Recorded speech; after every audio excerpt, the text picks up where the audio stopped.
আগামী শিবরাত্রি উপলক্ষে রাজপুর বিপত্তারিণী চণ্ডীবাড়ি 15ই ফেব্রুয়ারি 2026 রবিবার থেকে 22শে ফেব্রুয়ারি 2026 রবিবার পর্যন্ত সম্পূর্ণ বন্ধ থাকবে।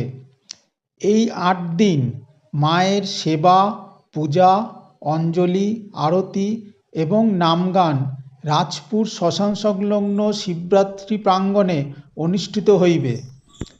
সকালে 6টা থেকে 11টা এবং বিকালে 2:30 থেকে 5:30 পর্যন্ত সকল দর্শনার্থীরা মায়ের দর্শন করতে পারবেন।